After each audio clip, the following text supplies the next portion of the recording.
Hello, welcome to episode number 535 of the TEW Challenge Run. We're here for SmackDown of Week 1, June 2024, the final stop before Clash at the Castle in the Hydro this Saturday, tomorrow night even. And we are running from Scotland. We are in the Hydro today, SSE Hydro for this show, including our main event, which will be Drew McIntyre and Bobby Lashley teaming up to face Swerve Scott and Daniel Bryan. Just 24 hours before Drew and Swerve battle for the World Heavyweight Championship. Plus, Neville defends the United States Championship against Andrade, Cien Almas in our opening match. We have a big announcement regarding the future of the tag team division. Our women's tag team champions are in action. Plus, a battle royal to determine scholarship for the summer school term of Chase University. And a whole lot more in front of a rabid crowd here in Glasgow. So without any more further ado, let's jump straight into the show. Our GMs kick off the show. Nick Aldis and Adam Pearce are in the ring. Let's go, ladies and gentlemen, welcome to Friday Night SmackDown. Welcome to the Hydro. Welcome to Glasgow. Now, we're just 24 hours away from the first premium live event in Scotland in WWE history, Clash at the Castle tomorrow night in this very arena. But last week, myself and Adam, we teased a big, major announcement for tonight, which would shake up the landscape of the WWE Tag Team division forever, following, the Labyrinth and Pretty Deadly and William Regal for the Creed Brothers, and all these other tag teams coming at us looking for opportunities. Well, boys, it's finally official. We can announce this major, game-changing opportunity.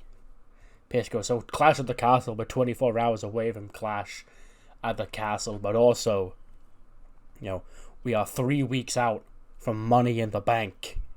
And if Money in the Bank is the opportunity of a lifetime, this year the men's and women's matches are for men and women who have never been world champion to seize their opportunity to become champions. And as far as the tag teams go, that's going to be a big night for tag team wrestling. Because for the first time ever, there will not be 2 Money in the Bank ladder matches taking place at Money in the Bank. There will be 3. 1 for the men, 1 for the women, and 1 for WWE's tag team division. Qualifiers for that match will begin next week. 2 teams from Raw, 2 from SmackDown, 2 from ECW. The winners will receive a briefcase for a tag team championship opportunity anytime, any place after a year. So the question is, boys, who back there is ready to step up and prove to become the inaugural WWE Money in the Bank tag team briefcase holders? And now, speaking of championships, we kick off our first match of the evening, a singles match for the United States Championship. So yeah, I've been very much against doing a third Money in the Bank briefcase. I think 2 is a lot already. 3 seems like overkill. But more than one of you asked for a tag team Money in the Bank ladder match, which means, I sort of have to deliver it. So yeah, I'm not doing 3 teams from each brand, because that's too many people. That's 18 people in a ladder match. Fuck that. Okay. 12, okay? 2 teams from each brand. There was 12 in the real life ladder match, 1 at Mania, so we can do 12. I know it's feasible. But yeah, 2 teams from each brand. Your qualifiers kick off next week. But now, we kick off this show with a United States Championship match. Ugh, chemistry fucked it. Okay. I gave them 18 minutes, fucking 48 seconds to go out there and just kill it. And they would have done. This would have got like a high 90s. But the chemistry fucked me over. Because of course it did. So yeah, Neville does defeat Andrade Cien Almas in 1848 with a red arrow to make defense number 3 of the US title. 82 for Neville, 80 for Andrade Cien Almas. And yeah, after his victory last week in the Fatal 4-Way, earned him this shot here tonight. Neville does walk out of Glasgow still the United States Champion. The bastard, celebrates. He waves the title in the face of the Scottish fans. And then he turns around once he steps off one of the turnbuckles. And he's dropped with a haluva kick. from Sami Zayn to a big pop. I imagine he's proper Englishing it up, Neville, here in Glasgow. So, anyone booting him in the face would get a huge pop, and Sami does just that. And Sami looks down at the US title on the floor. He just nods his head at it, he looks down at Neville, and he just leaves the ring and starts celebrating with the fans. A very clear statement of intent from Sami Zayn here tonight. That, he wants next at the United States Championship. We cut back. Kayla Braxton says, ladies and gentlemen, my guest at this time, tried to have a big victory last week, is the man he calls himself the birth of greatness, Angelo Dawkins. What's up, fam? Because Angelo, since you and Montez Ford went your own separate ways, you've been struggling to find your feet here on SmackDown, but last week you got the biggest win of your singles career, arguably, since you dropped the Intercontinental Championship. Defeating former world champion Carmelo Hayes. But that's right, I did do that, Kayla. Right in the center of that ring, I beat him 1, 2, 3. Melo, he's still feeling it, if I do say so myself. Then Carmelo Hayes does walk into frame. He goes, I thought I could hear you yapping. Like, you see, I knew I'd have to come and fight you now because I knew you were going to be all high and mighty. You were going to be talking all that big game about last week, how you beat me. You do know that doesn't count, right? Like, the only reason I lost last week is because the guy I ordered to watch my back was too busy flirting with women in the front row. Because first of all, Mr. Tall and Sexy gets to be himself, okay? He doesn't have to listen to you, okay? If he wants to express himself, he can express himself. Second of all, I'd have beat your ass with or without Omos out there distracting you. And I goes, fine, okay, well, what about next week you run it back, you and I? And Dawkins goes, see, fam, I'd love to do that, bro. Bro, he's not Russo. I'd love to do that, but I can't because I just got word, from Pierce and Nick Aldis that my victory over you last week was so impressive. I'm in a Money in the Bank qualifying match next week. It's me, Ilya Dragunov, and Grayson Waller. And we're wondering if that goes to Money in the Bank, so I'm going to win that match, and I'm going to win Money in the Bank. Something that Tez did last year, and something you know a whole lot about too. And there's nothing you can do to stop me, because you ain't in it. And he walks off and comes just shake his head and goes, oh yeah, okay. Running away from me again, because you know I'm right, okay. I see how it is, Dawkins. 71. A quick backstage segment, William Regal. He's walking through the hallway. Just the gentleman I was looking to see. It's Ricochet and Bronson Reed. I'm like, sup, Regal? He goes, I was really excited when I saw that the Cyclone had been drafted to SmackDown because, you are one hell of a tag team, Former Raw Tag Team Champions, SmackDown Tag Team Champions, you are great. Individually and together. And tonight, Julius Creed is fully healed from his injuries, and I was looking to get my boys back in action tonight in some tag team action against the best tag teams I could find, and obviously that's you two, gentlemen. So, would you do us the honour tonight of putting my boys to the test and seeing just how far they've progressed? And Ricochet and Bronson are like, big match tonight in Scotland in front of a live rabid crowd. Yeah, we're in, Regal. We'll see you out there.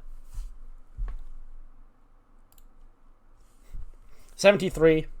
The women's tag team champions are in action in non-title action. 73 is actually really fucking good. They face off against Victoria Shields, who is a regen from Scotland, so I pulled her out and had put her in here.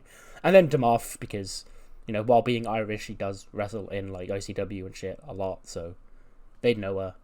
And she'd get a big reaction. She'd be over in the Hydro. But yeah, it is Tegan and Piper, of course, who do win. Piper Niven, the Scot herself, with the biggest reaction of the night, plants Victoria Shields with the Michinoku driver in 7:52. 32 for Shields, 63 for Demoff, 74 for both Tegan and Piper. So yeah, now they've got a win along with Dakota and Candice's win last week. And then after the match, the champ and Candice do slide into the ring. And we do just get sort of a stare down between mainly Tegan and Dakota, both holding their belts aloft, raving in each other's face. Candice sort of trying to make peace, and Piper, still just soaking in the hometown reaction. But yeah, it will be Liberators versus Liberators tomorrow night at Clash at the Castle, and Tegan and Piper defend the tag team championships against Candice LeRae and Dakota Kai. We then cut backstage. Zelina Vega, she's in there, she's in her ring gear, she's warming up when Andrade approaches her really angry. he's pissed off about the loss. He goes, Andrade, I saw it, I couldn't be out there tonight because, I'm in action tonight. But I saw what happened, you almost had Neville, it's going to be baby steps, we're going to get you up there. You will be an IC champion again one day, Andrade, yourself and Angel. In fact, you should hear the big news about a tag team Money in the Bank ladder match, But if all else fails, you can get in that one, but it doesn't matter because I've got both of you boys opportunities for the men's Money in the Bank ladder matches coming up in the next few weeks, okay? So you got to focus your mind on that, putting Neville out of the back of your mind. We had one bad night, okay? We keep moving. Then Fallon Henley and Mickie James woke up and Fallon's like, hey, you good to go tonight? She goes, yeah, I've been waiting for a long time to sort of, get my rematch with Carmella. She beat me 2 weeks ago. Not happy about it. I've been thinking about it ever since. And, you're not really doing much, and you're a good partner. So tonight we can go out there and we're going to teach Carmella and Shayna a lesson. When Otis casually just walks up to them really slowly. And then they will sort of turn at him. And so he's like, can I help you, Otis? And he goes, I just wanted to say that, good luck tonight, Fallon and Zelina. They're like, thanks. And he goes, hey, I wanted to just know if I, and then so he's like, what, spit it out. He goes, forget it, I can't do it. And then they sort of go, okay. I'm not going to walk off. Then, of course, Mr. Tall and Sexy approaches them. He approaches Otis once the women have walked away, puts his big hand on his shoulder. He went, that was a good start. But you need confidence. And you need to smell confidence. Women can smell through you. You need the fragrance to cover up that desperation. Here, smell me. He sort of opens his jacket up and offers Otis to sniff him. And Otis looks at him all weird and goes, what? And he goes, smell me. And then Otis does slowly lean in to Omos's chest, sniffs his fragrance, and he goes, you smell delightful. He goes, yes, this is the first tip of how to become a zaddy. Now come on, I've got a whole locker room full of the very best fragrances that can help make you big and sexy. And then they walk off. Grayson Waller, he's in a swimming pool back home. And he goes, all right, lad, I've said a lot of bad things about Adam Pearce and about Nick Aldis during my time here on SmackDown already, lad, but I've actually got to thank him. I never thought I'd see the day that I'm thanking those two idiots. But I am tonight, because they gave me the night off. They made it so that Grayson Waller doesn't have to fly to Scotland. Oh, I'm so over the moon, I'm chilling back here at home, and I get even better news, lad. I just heard that next week I'm going to be in a Money in the Bank qualifier. Myself and that flop Ilya Dragunov and Angelo Dawkins, the man who's perennially in Montez Ford's shadow, lad. So, me and Corbin came up short against Randy Orton and Ilya last week, but let it be known that next week I'm qualifying for that ladder match, and I'm going to go to Canada, another terrible, sturdy swamp I don't want to go to, but it'll be worth it to see me win Money in the Bank, lad. 86 rated tag match. This is why I picked the Cyclone specifically. Yeah. The Cyclone do get a win. They defeat the Creeds. The story of the match is that Julius, he's back, but he's still lingering a little bit of side effects from his, what he has, some sort of hip injury. And it is in the end enough for Bronson Reed to hit the big tsunami on Julius Creed and pin him to secure another big victory for the Cyclone. 88 for Bronson Reed, 96 for Ricochet, 77 for Brutus, and a 70 for Julius. And yeah, two teams that could be looking for a spot in that Money in the Bank match for the SmackDown Tag Team division. And yeah, after the match, the Cyclone, they do help the Creeds up. They shake their hands, sign of respect. All four men raise each other's arms. It's Julius on the left, Brutus on the right, and the two Cyclone boys in the middle. They're raising each other's arms up, when the Creeds suddenly turn in and drop both Cyclone boys with a big lariat. And Regal's, he's smiling at ringside, he's dictating orders. And he's like, lay them out. They hit that big double clothesline tag team move on probably Ricochet, because it's Bronson Reed is a big boy, so it's easy to hit it on Ricochet. Actually, no, they can hit it on Bronson Reed. That's more impressive. They can do some absolutely fucked shit to Ricochet because he's nice and small. I can't even imagine, like, what feat of strength Julius Creed would do to a guy the size of Ricochet, but he does it, whatever it is. And then, yeah, William Regal gets into the ring and he shakes hands with both the Creeds. And he went, "That's more like it. We may have lost tonight, but you showed everybody else that you mean business."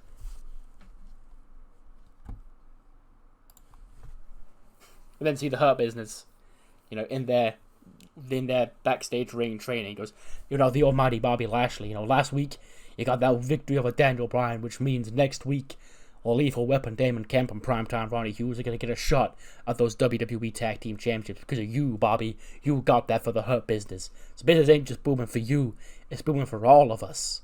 And tonight, we got another main event here on SmackDown. You're going to go 2 for 2 in 2 weeks, Bobby. Tonight, you got a chance to pin the World Heavyweight Champion. Then Drew McIntyre walks through the door. He goes, "Oh, I'm not interrupting anything. It's, I need to get a word with Bobby ahead of tonight's main event." And Bobby goes, "I'm listening." And he goes, "I know you think that, you're a big tough guy. You think you're Hurt Business. You're going to put the word of hurt on everybody. But listen here. Swerve is mine. Okay? Me and Swerve, we've accidentally fallen into the middle of some problem between you and Daniel Bryan and his little goons. I don't care about any of that. I don't care about you. I don't care about Bryan. I only care about Swerve, and I care about that World Heavyweight Championship. I care about winning it in front of my family and my people tomorrow night. So I need to make sure tonight you're not going to screw it up for me." And he goes, "The almighty Bobby Lashley screw it up for you? Shut your dumb ass up. Last week, the almighty Bobby Lashley picked up a victory over Daniel Bryan. And tonight, he's going to cut the champ in half. He'll make it easy for you tomorrow night. All you got to do is beat a beaten man. But just remember, who eased that man up? Should the almighty want a shot at your championship after tomorrow night?" Joe goes, "Oh, I will. Make no mistake about it, I'd love to kick Bobby's head off yet again." Cammy's in the ring, cuts a 100-way promo. I need Queendom on this show. The people of Scotland deserve to see some Queendom lore. And Cammy goes, "So, before our newest member, the future of Queendom, the Flying Flame, Yoko Obihara, steps into this ring and embarrasses her former mentor, the Japanese legend Meiko Satomura. A lot of people seem to think that because Queendom hasn't got any championship going right now, that things aren't going well. Well, you see, if you're on top all the time, eventually something's gonna go wrong, and when something goes wrong, you gotta rebuild. It's not what makes you strong, it's what breaks you that makes you strong. And WrestleMania, you thought broke us. Payback, you thought broke us. But I see a very strong Queendom standing behind it. So, Queendom's month-long plan is now in place. The month of June belongs to us. Tonight, the Flying Flame Yoko Uehara defeats Meiko Satomura, her former mentor. Next week, the heir apparent Utami Hayashishita defeats 2 other women to qualify for the Women's Money in the Bank ladder match. 3 weeks' time at Money in the Bank in Montreal, Utami wins the Money in the Bank ladder match. And just like that, power will be back in our hands, and all of you people preying on our downfall, preying on the rebellion and the uprising against the rule dictatorship of the Queendom, will have to sit and watch in misery as the championship comes home to Queendom and the reign of the heir apparent Utami Hayashishita begins. But enough about Utami, enough about Money in the Bank, that's the future. We're talking about here and the now. And the now is Yoko Uehara, and the past is Meiko Satomura. So now, we're gonna come and see what happens when the now faces the past and puts it out of its misery. That match comes up, gets a 79. Considering the pop is, not great on Meiko. That's actually a really good rating. But yeah, Yoko does win. So, step 1 of the Queendom month-long plan is in effect. Yoko did defeat Meiko here tonight. But also, there is still Raquel, Kyrie, and Alwi waiting in the wings with issues with Queendom. I actually think Alwi is one of the three in the triple threat match later next week for Money in the Bank. So I think it's Utami, Alwi, and Fallon. But yeah, 84 for Yoko Ubihara, 68 for Miko Satomura. Then get a quick backstage segment. Ilya Dragunov and Randy Orton. Goes, Ilya goes, I just heard the news. Next week, you, Grayson, Dawkins, Money in the Bank qualifier. And Ilya's there. He goes, oh, I'm ready, you know. We may have found success in our first matches together, Randy Orton, but make no bones about it. I'm not a tag team guy. I'm an individual. You'd know better than anybody else. You've won 14 world championships, and I'm yet to win my first. I've come narrowly close twice in the past, and I ain't gonna come that close and fall short once again. Next week, I'm gonna smash Grayson Waller and Angelo Dawkins into the ground, and I'm gonna go to Montreal, I'm gonna win Money in the Bank, and I'm gonna cash it in, and I'm gonna become World Heavyweight Champion. And he sort of just turns around, he's giving Randy Orton like these big daggers. And Randy goes, hell, you know, even for me, that was kind of intense. But I think you got it next week, kid. Good luck. Then Randy leaves. Chase backstage, including Bodhi. Bodhi's back, you know, we're reaccustoming Bodhi in, you know, we're getting him back into the swing of things, you know, Keith Lee's role here and all that. And he goes, hey, you know, whatever happened to the guy with the mustache? He goes, that's not important. What matters, Bodhi, is that tonight we're gonna introduce our new Summer Scholar, you know, at least on the men's side. Tonight before the battle royal of 20 aspiring professional wrestlers looking for the chance to join Andre Chase University, but only one of them's going to get that guaranteed spot on this board. Who's it going to be? Is it going to be that boy that Thea introduced? Is it going to be one of the girls that the chain was... That's not going to be one of the girls, because the girls aren't in it. Never mind. Is it going to be one of the boys that Morgan gave the leaflet to? And she goes, hey, you know, the guy I was talking about from Australia, I think I saw him here as well, so he might be in it. Donna goes, will it be the guy from Australia? Who knows? All that matters is we're going to be out there to hand an Andre Chase University t-shirt to whoever wins. We then get the Battle Royal. Actually gets a 63. That's actually better than I thought it, considering it's a bunch of jobbers. Like, the match is filled with either NXT guys or regens with very little pop. Riley Osborne's in it, because you know, he was in the segment last week. Robin Christopher, Romeo Nightingale, Ronnie Crash, Aaron Snyder, you know, the guys who made cameos last week are also all in the match. Notable entrants, we have former ICW guy Red Lightning. He was a local worker, so I put him in. Grado's in it. He gets an entrance and a big pop here in the Hydro. I'm not going to play Madonna on video because I've just got monetization. I don't want it to be fucking nuked. But yeah, we play Like a Prayer. Yeah. And then, of course, also in there for an opportunity at joining Andre Chase University is Bottom Dollar himself. You know, he sort of snuck in. I imagine he just came out like with the rose gallery of like local workers. And like people just in the crowd like, hey look, that's Top Dollar. But yeah, of course, as the match goes on, you know, the local guys are being dumped out left and right. Then we do get our final four, which is Bottom Dollar, Grado, Riley Osborne, and the big man from Australia, who is, of course, former 2-time Raw Tag Team Champion Brendan Fink, now going by the name Duke Hudson. And Riley Osborne's going to try and take down this big Australian man. He dumps Riley Osborne over the top. Grado, he starts shucking and jiving on Duke Hudson. Duke picks him up, big boots him out of the ring to a huge chorus of boos, getting mega heat on Duke Hudson. Which is done for a reason. Because there's only 2 men left in this Battle Royal. Will it be the evil, nasty Australian man who's eliminated all of these people, including fan favourite Grado? Or Bottom Dollar? We turn around. Duke Hudson looks at Top Dollar getting to his feet in the corner. I imagine at this point, you know, if I do say so myself, crowd's kind of rooting for Top Dollar to pull it off. Top Dollar gets all fired up. He starts raining punches in on Duke Hudson. He gets him up against the ropes. He goes to clothesline him over the top, but Duke lands on the outside. Top Dollar dives at him, Duke grabs him, pulls Top Dollar over. More boos. But Duke Hudson does win the summer scholarship at Andre Chase University. Actually says Top Dollar got the most eliminations. I forgot to set that. It's supposed to be Duke. But yes, Duke Hudson is here. He's back. I released him like 3 years ago before he was good in NXT.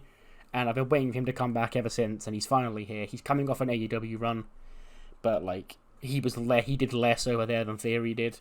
It's effectively like taking Brian Pillman Jr. And he was like at that level. So it's not like he's a big coup from AEW. He was just a guy. He was like Jake Hager tier over there. But he is back, and he is back where he belongs. In Andre Chase University. After the match, he goes to the outside. I did have all of the Chase U people at ringside here as well, by the way. We just get the lads at ringside, though, because I can't fit everybody on screen anymore.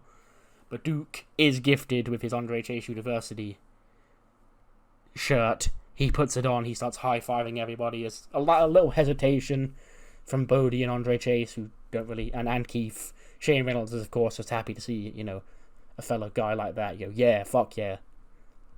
A new member of Andre Chase University. But Duke Hudson is here. He's in the crew. How will his introduction to the group... how will it change the dynamic of the group? Because the group have finally gone on the same page recently. But with Bodie back and now Duke here, what's going to happen there? We then cut back. We get a montage of Otis. He's in the locker room with Mr. Tall and Sexy himself. And that he's trying on all the different fragrances. And then he comes out, he's got his hair slicked back. He's got his own fragrance on. He goes, I think I found the one. Omos comes over him. He gives him a sniff. He goes, yes, that's the winner. Oh my god, 80. Okay, holy shit. Shayna Baszler and Zelina Vega are the two most underrated women, and Naomi. I've got a bunch of mid-card women that aren't really doing much, which is I do feel guilty that the mid-card title is being hogged by Rhea right now, but. Yeah, it's a corner I backed myself into. Shayna and Carmella do win because they are the established tag team here. That is the rule. This is Zelina and Fallon's first match together. They're against Carmella and Zelina, who have teamed together for a year now. Obviously, they're going to be the better tag team and they're going to win the match. But, yeah. 80 rating match is pretty good. 54 for Fallon, 75 for Zelina, 84 for Shayna, and a 65 for Carmella. Next week, we're coming off the heels of Clash at the Castle. It'll be on the official road to Money in the Bank, and we have just heard 2 qualifying matches for the men's and women's matches will take place next week. The first being for the women, Queendom Utami Hayashishita, Aoi Maikawa of Ichiban, and Fallon Henley, who we just saw a moment ago, all facing off for a spot in that ladder match. And then on the men's side, it'll be the new birth of greatness, Angelo Dawkins, Grayson Waller, and Ilya Dragunov in a triple threat match, with the winner of that going on to Montreal in the men's ladder match. Before the main event, Brian's in Gorilla with Miles Bourne and Pete Dunne. The other boys aren't around because they're going to be wrestling on Heat tonight. Velocity. So he's just getting warmed up with Miles Bourne and Pete Dunne when Swerve and his crew rock up. He goes, listen here. This is our opportunity, to really make a mark. You're one of the greatest wrestlers I've ever seen in this ring. And I really like this new killer attitude you've had recently. I need you to back it up tonight, because last week you didn't do that. And Brian gets his face and goes, what did you just say? I'll have you know I'll back anything up in that ring tonight. I'll kick the heads off of anybody who gets in my way. And yes, that includes yours. Main event time. 96. There we go, I did pick the right main event. I was low-key tempted to put the US title match on because I thought in my head that could get 99. But the chemistry fucked that match, so I'm glad I went with this in the end. Daniel Bryan and Swerve against Drew McIntyre and Bobby Lashley. And it is, I guess, technically I think Bobby's the only actual face here. Drew's leaning face right now because he's feuding with the heel world champion and it's in Scotland. but he is still a heel, technically. Bobby is the only true babyface here, and even then, he sometimes leans tweener.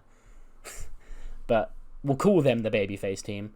Drew McIntyre and Bobby Lashley do defeat Swerve and Daniel Bryan in 19 minutes. When, MVP's at ringside with the Hurt Business. He starts mouthing off at Bryan. Bryan gets angry at him. He turns around into a Claymore. Drew McIntyre pins him to pick up a victory in his hometown.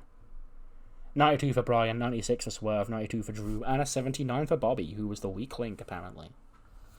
And then after the match, Swerve, he goes to slide back into the ring, but Drew's there, calling him on, going, come on, Scotland's chanting, oh, Drew McIntyre at him, and he's getting all fired up. He's, pointing around the crowd, going, come on, do you hear them? Let's fight. And Swerve just walks back up the ramp. Bronco Nima and Lucian Price jump Drew McIntyre from behind. Drew tosses them around, big over the head bellies. Claymores Lucian. Drops Bronco Nima with a future shock, backs up into the corner. 3, 2, 1, countdown, kick. And then, he points at Swerve up on the ramp, and Swerve just shaking his head in disappointment. His guys have been thwarted yet again. Scotland's rallying behind Drew as the show goes off the air, as he points at Swerve and says, tomorrow night, that'll be mine. 94 rated show.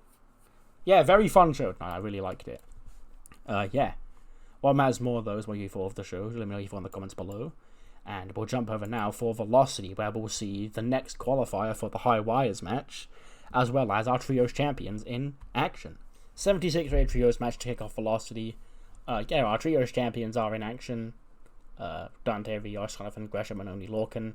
Facing off against the trio with Flamita, Torito, Negro, and Fernando Chembri. AAA trio, actually, if you must know. And the champions, of course, do win. 15 minutes and 12 seconds. Only Lorcan submits Torito with a half strangle hold. 58 for Torito, 55 for Flamita, 51 for Fernando, 81 for Dante, 69 for Oni, and 82 for Gresh. Nice. They get a singles match. This isn't a High Wires qualifier. This is just a match because I wanted to get Orange Cassidy on the show, because I think having him in front of the Scottish crowd is fun. He beats Gregor Ferguson of the Lady Killers, a Scot, so him being on the show is also fun. In 10 minutes and 34 with a super kick. 74 for Orange Cassidy, 58 for Gregor Ferguson. Then get a quick interview with the Cruiserweight Champion, Axiom, who's discussing, the upcoming High Wires match. He's talking about, we know Danger Zone's in it, we know Oro Mensa's in it, we know the winner of tonight's main event will be in it, and, 2 more other people to be confirmed. He says, I've fought off a lot of this division before, and I'll face off against anybody who wants to come at me in any kind of stipulation match. I didn't get this championship through normal means, you saw the shit I had to go through to get it, rescue it from the depths it was in. So if you want to hang it up high, I can hang it up high and I'll pull it down, because I am the Cruiserweight Champion. I'll remain the Cruiserweight Champion no matter who you put across the ring from me. And that main event gets a 67. A little bit underwhelming, but both of them are apparently off their game. So, yeah. Zachary Ben-Shahar, of course, the final Scot to make an appearance on this show. He qualifies over Ari Sterling, the NXT champion, actually. So, yeah, he beats him in 13:44 with Champagne Super Knee-Bar. 63 for Zachary Ben-Shahar, 53 for Ari Sterling.